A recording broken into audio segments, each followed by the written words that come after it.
اعوذ باللہ من الشیطان الرجیم بسم اللہ الرحمن الرحیم السلام علیکم ورحمۃ اللہ وبرکاتہ۔ امید ہے کہ آپ خیریت سے ہوں گے۔ خیر مقدم ہے آپ کا کلاس 10 پولیٹیکل سائنس میں ہم پڑھ رہے ہیں پولیٹیکل پارٹیز۔ تو پچھلے لیکچر میں ہم نے پڑھا تھا challenges to political parties and today we will discuss how parties can be reformed.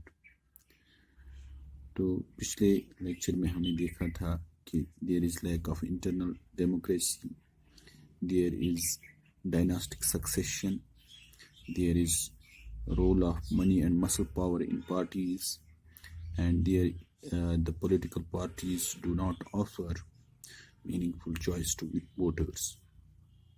All these problems, in order to overcome these problems, it is the problem throughout the world that the people are facing, and the question arises: are the political parties ready or willing to reform or to overcome these challenges which are faced by them? And if the political parties are not willing to reform themselves, then what is the role of the citizens? Can citizens force them to reform themselves, to reform them? These are the big questions. And if the political parties are not willing to reform themselves, and what is the role of the citizens? And in this video we will try to learn some efforts made in India in order to reform the political parties and its leaders. Some of the efforts which have been initiated in India in order to reform the political parties. First, number one is the constitution was amended.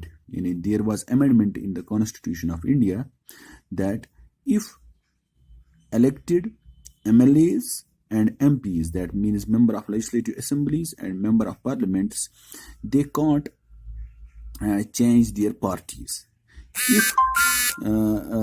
If they are going to change their political parties, it is called a defection. And there are anti-defection law. Defection means changing party allegiance from the party on which a person got elected to a legislative body to a different party. یعنی ہم بولتے ہیں کہ کوئی M L A elect ہوا کسی party کے ticket پر، اور اب وہ ایم ایل اے یا وہ ممبر پارلیمنٹ وہ اپنی پولیٹیکل پارٹی چینج کرنا چاہتا ہے۔ کس کے عوض؟ یا تو اس کو کسی کولیشن میں کیا بنایا جائے گا، کسی پولیٹیکل پارٹی میں منسٹر بنایا جائے گا، یا اس سے کچھ ریوارڈ دیا جائے گا، جس کو ہم بولتے ہیں ہارس ٹریڈنگ۔ آج کل انڈین پولیٹکس میں اکثر ہارس ٹریڈنگ ہوتی ہے، دیٹ مینس کہ ایم ایل ایز کو خریدا جاتا ہے۔ اگر کوئی ایم ایل اے کسی پولیٹیکل پارٹی کی ٹکٹ پر چن کے آیا ہے، کسی پولیٹیکل پارٹی نے اس کو ٹکٹ دیا تھا، مینڈیٹ دیا تھا، پھر وہ جب وہ کوئی پولیٹیکل پارٹی اس کو یعنی اسی لیجسلیٹو اسمبلی میں، اسی لیجسلیٹو انسٹیٹیوشن میں اس کو کوئی اور پولیٹیکل پارٹی اپنی جانب کھینچتی ہے کہ آپ ہمارے ساتھ آئیے، تو ایسا نہیں، ایسا ہوتا تھا، لیکن اب اس کو بولتے ہیں ہمارے پاس اینٹی ڈیفیکشن لا ہے۔ یعنی کانسٹیٹیوشن کو کیا کیا گیا ہے، ایمنڈ کیا گیا ہے کہ وہ پارٹی کو چینج نہیں کر سکتا ہے۔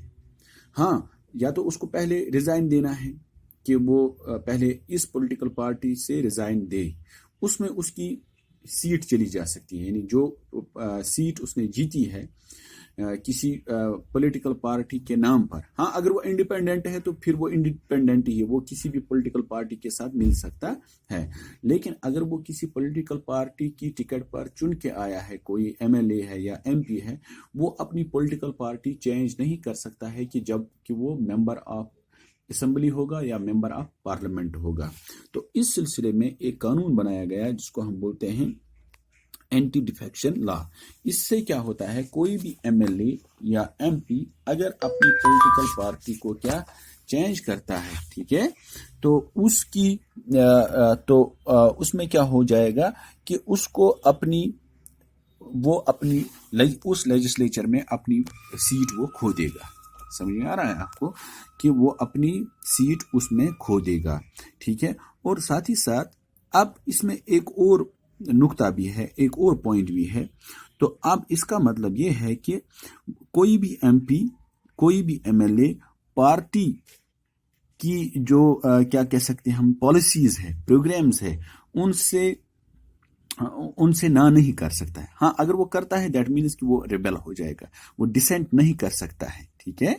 تو جو پارٹی ڈیسائیڈ کرتی ہے اس کو اس پارٹی کو کیا اس چیز کو ماننا پڑتا ہے، سر تسلیمی خم کر کے ماننا پڑتا ہے وہ چیز. یعنی ایک طرف اس اینٹی ڈیفیکشن لا اچھی بات ہے کہ کوئی بھی الیکٹڈ ریپریزنٹیٹیو کسی پولیٹیکل پارٹی کی ٹکٹ پر وہ چن کے آیا ہے، وہ اپنی پارٹی چینج نہیں کرتا. اگر وہ ایسا کر سکتا ہے تو اس کو ہی will be cease to be the member of legislative body, ٹھیک ہے. وہ نہ تو ایم ایل اے رہے گا نہ تو وہ ایم پی رہے گا، کیونکہ یہ لا ہے آج. تو لیکن اس میں ایک اور یہ بھی بات ہے کہ وہ اگر وہ پارٹی جو بھی ڈیسائیڈ کرتی ہے اس کو وہ ماننا پڑتا ہے. اس کے علاوہ دوسرا، یعنی ہم ریفارمز پڑھ رہے ہیں کہ کیسے پولیٹیکل پارٹیز کو ریفارم کیا جا سکتا ہے. یعنی اس میں اب کوئی بھی یہ نہیں چاہے گا کہ وہ اپنی پارٹی چینج کرے گا آج ایک پارٹی کے ساتھ، لیکن جس پولیٹیکل پارٹی کے ٹکٹ پر وہ چن کے آیا ہے اس کو اسی پولیٹیکل پارٹی تک اگر اس کو ممبر رہنا ہے کسی لیجسلیٹو باڈی کا، تو پھر اس کو پارٹی کا کہنا ماننا ہے، ٹھیک ہے. ہاں اگر وہ استعفیٰ دیتا ہے، ریزائن کرتا ہے، اس کی سیٹ لوز ہو جائے گی، پھر اس کی مرضی ہے کہ وہ کسی بھی پولیٹیکل پارٹی یا ہاؤس ڈیزالو ہوتا ہے، پھر اس کو مرضی ہے کہ وہ کسی بھی پولیٹیکل پارٹی کا ممبر بن سکتا ہے. اس کے بعد دوسرا ہے کہ سپریم کورٹ نے کہ جو منی اور مسل پاور کا جو انفلوئنس رہتا ہے انڈین پولیٹکس میں، اس میں ایک چیز سپریم کورٹ آف انڈیا نے ایک آرڈر پاس کیا ہے کہ ہر ایک کینڈیڈیٹ کو جو الیکشنز میں حصہ لیتا ہے اس کو ایک ایفیڈیوٹ دینا پڑتا ہے. تو ایفیڈیوٹ ہوتا ہے کہ سائن ڈاکیومنٹ، ٹھیک ہے. تو وہ ایک آفیسر کو دیا جاتا ہے جس میں وہ قسم کھاتا ہے کہ میرے پاس اتنی، یعنی جو عدالت میں وہ ایفیڈیوٹ دے گا کہ میرے پاس اتنی پراپرٹی ہے، میرے پاس اتنا بینک بیلنس ہے، میرے پاس اتنا ویلتھ ہے، ٹھیک ہے. یہ اب مینڈیٹری ہے کہ کوئی بھی کینڈیڈیٹ جو الیکشنز میں پارٹیسپیٹ کرنا چاہتا ہے، جو کنٹیسٹ الیکشنز کرنا چاہتا ہے، اس کو ایک ایفیڈیوٹ دینا پڑتا ہے جس میں اس کو اپنی پراپرٹی کی ڈیٹیلز دینی پڑتی ہے، ساتھ ہی ساتھ کرمنل کیسز اگر اس کو کوئی پینڈنگ ہے کورٹ میں، ٹھیک ہے.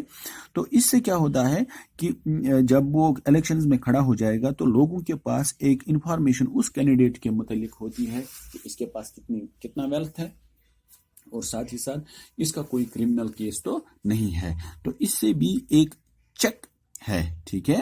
تو کس کو ایک چیک سسٹم ہے کہ وہ کینڈیڈیٹ اپنی صحیح انفارمیشن لوگوں کے سامنے رکھے الیکشن میں حصہ لینے سے پہلے. اس کے بعد ایک اور جس کو ہم بولتے ہیں کہ الیکشن کمیشن نے ایک آرڈر پاس کیا ہے کہ کوئی بھی جو جتنی بھی پولیٹیکل پارٹیز ہے جو وہ آرگنائزیشنل ایکٹیویٹیز کیری آؤٹ کرتے ہیں، ٹھیک ہے، تو ان کو اپنا انکم ٹیکس ریٹرنز بھرنے ہیں، ٹھیک ہے. ان کے پاس کتنا پیسہ آتا ہے، کہاں سے آتا ہے، تو دیٹ مینس کہ ایک ٹرانسپیرنسی کی جانب بڑھ رہے ہیں کون، پولیٹیکل پارٹیز. اور ساتھ ہی ان کو یہ بھی بتایا گیا ہے کہ آپ کتنے سٹیپس اٹھا رہے ہو کہ اپنی پولیٹیکل پارٹی میں انٹرنل ڈیموکریسی کو ریسٹور کرنے کے لیے، ٹھیک ہے. تو یہ کچھ سجیشنز ہیں. اس کے علاوہ اور بھی سجیشنز ہیں کہ جیسے کہ جو پولیٹیکل پارٹیز ہے ان کو کمپلسری رکھا گیا ہے کہ وہ اپنی جو انٹرنل افیئرس ہے پولیٹیکل پارٹیز کی، ٹھیک ہے، اس میں وہ اپنی ممبرس کی رجسٹر بنائے، یعنی اس کے پاس کتنے ممبرس ہیں ان کی رجسٹریشن ہونی چاہیے. اس کا جو اپنا کانسٹیٹیوشن ہوگا، بائی لاز ہوگا اس پارٹی کا، ٹھیک ہے. اور ساتھ ہی ساتھ اس میں کیا ہوگا کہ جو الیکشنز ٹائم ٹو ٹائم ہونے چاہیے، اور ایک انڈیپینڈنٹ اتھارٹی ہونی چاہیے کہ اگر کوئی ڈسپیوٹ اٹھتا ہے ان کے جو پارٹی پوسٹس ہوتے ہیں تو اس وقت اس کو کیسے آپ سیٹل کرو گے۔ اور اس میں ایک اور بات بھی یہ رکھی گئی ہے، ان کے لیے کیا کہا گیا ہے کہ جو بھی پولیٹیکل پارٹی ہے کم سے کم وہ 1/3 اس کے منیمم جتنے بھی ٹکٹس، اگر 100 کینڈیڈیٹس ہیں اس میں 1/3 کینڈیڈیٹس کن کی ہونی چاہیے؟ ویمن کی ہونی چاہیے، یعنی ویمنز کوٹا بھی ہونا چاہیے پولیٹیکل پارٹی میں۔ نو ڈاؤٹ اگرچہ اس کی کوئی قانونی حیثیت نہیں ہے ابھی، کہ جس طرح سے ہم نے دیکھا کہ لوکل باڈیز کے یا پنچایت الیکشنز میں اس میں وہ کانسٹیٹیوشنل پروویژن ہے 73rd amendment 74th amendment act جو انڈین کانسٹیٹیوشن کا ہے، اس میں وہ تو کانسٹیٹیوشنل پروویژن ہے، لیکن لیجسلیٹو اسمبلیز کے لیے، اسٹیٹ لیجسلیٹو اسمبلیز کے لیے یا پارلیمنٹ کے لیے ابھی تک وہ قانون نہیں بنا ہے۔ لیکن پولیٹیکل پارٹیز سے کہا گیا ہے کہ آپ جتنے بھی ٹکٹس دیتے ہو کم سے کم آپ 1/3 ویمن کینڈیڈیٹس کو بھی یہ دے دیجئے، ٹکٹس دے دیجئے۔ یہ بھی ایک سجیشن ہے۔ اور ساتھ ہی ساتھ یہ بتایا گیا ہے کہ جتنی بھی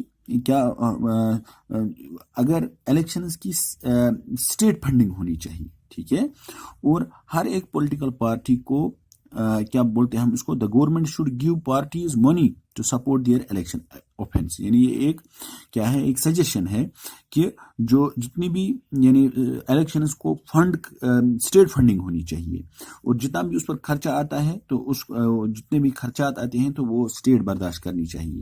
اور ساتھ ہی ساتھ ان کو کچھ ایسا سپورٹ بھی ملنا چاہیے جیسے پیٹرول ہے، پیپر ہے، ٹیلی فون ایٹسٹرا۔ تو یہ اس بنیاد پر کہ کس پولیٹیکل پارٹی نے کتنی ووٹس حاصل کیے، یعنی جس کے پاس زیادہ ووٹس ہوں گے تو اس کو اکارڈنگلی کیا وہ چیزیں ملنی چاہیے۔ تو لیکن جو یہ دوبارہ ہم نے اس کو چھوڑ کے کہ ایک تو اینٹی ڈیفیکشن لا یا جو ایفیڈیوٹ کے علاوہ جتنی بھی یہ ہم نے باتیں کی، یہ ساری سجیشنز ہیں، جس طرح سے وہ اپنی آرگنائزیشنل لیول کا وہ انٹرنل ڈیموکریسی کو ریسٹور کرنے کی کوشش کریں گے، اور اس کے علاوہ وہ اپنے ممبرز کی رجسٹریشن، اس کا ایک کانسٹیٹیوشن ہوگا، اور اگر کوئی پارٹی ڈسپیوٹ ہوتا ہے تو اس کے لیے کیا ہونا چاہیے، ایک جج مقرر ہونا چاہیے، اور جو ہائیسٹ پوسٹس ہوتے ہیں پارٹی کے وہ سب کے لیے اوپن ہونے چاہیے، یا اسی طرح سے آپ 1/3 ٹکٹس دیجیے ویمن کو، یا اسی طرح سے there should be state funding. یہ ساری سجیشنز ہیں۔ تو پولیٹیکل پارٹیز ابھی اس کو ایکسیپٹ نہیں کرتی ہیں، ٹھیک ہے۔ اگر وہ ایکسیپٹ کرتی ہیں تو اس سے کیا ہو جائے گا کہ کیا کہہ سکتے ہیں ہم کہ بہت زیادہ ٹرانسپیرنسی آ سکتی ہے۔ اور اب اس میں جو آرڈنری سٹیزن چاہتا ہے کہ وہ اس میں وہ ان پولیٹیکل پارٹیز کو اپنے آپ کو ریفارم کرنے کی کوشش کرنی چاہیے، تب جا کے ہم کہہ سکتے ہیں کہ ڈیموکریسی کو صحیح معنوں میں ریسٹور کیا گیا ہے۔ یہ تو ڈیموکریسی کی بات کرتے ہیں پولیٹیکل پارٹیز، لیکن ان کے خود اپنے صفوں میں ڈیموکریسی نہیں ہے، جس طرح سے ہم نے دیکھا leak of internal democracy in political parties, یا اسی طرح سے ڈائناسٹک سکسیشن ہے، یا اسی طرح سے role of money and muscle power ہوتا ہے during the time of elections, یا اسی طرح سے وہ کلیئر کٹ چوائس نہیں ہوتی ہے۔ تو اگر یہ ساری اس کے علاوہ بھی کہہ سکتے ہیں ہم کہ جس طرح سے ہم نے بتایا کہ 1/3 سیٹس جو ہونی، ٹکٹس جو ویمن کے لیے یا ان کو اپنے ہائی پوسٹس کو سب کے لیے اوپن رکھنا چاہیے ود ان دا پارٹی، ٹھیک ہے۔ تو یہ ساری جو سجیشنز ہیں اگر وہ ان ریفارمز کو، اگر وہ اپنی پولیٹیکل پارٹیز اپنے آپ کو ریفارم کرتی ہے تو ایک نئی چینج آ سکتی ہے ڈیموکریسی میں، اور یہ زیادہ فروٹفل ثابت ہو سکتی ہے۔ تو اس سے اور کرمنلز کو باہر رکھا جائے اس الیکشن سے، تو یہ رچ پیپل ہی اس کو کیا کرتے ہیں، ہائی جیک کرتے ہیں اس ڈیموکریٹک سیٹ اپ کو، تو ایسا نہیں ہونا چاہیے۔ تو اس طرح سے یہ لیسن مکمل ہوا۔ تو انشاءاللہ اگلے لیکچر میں ہم کسی اور موضوع پر بات کریں گے۔ السلام علیکم ورحمۃ اللہ وبرکاتہ۔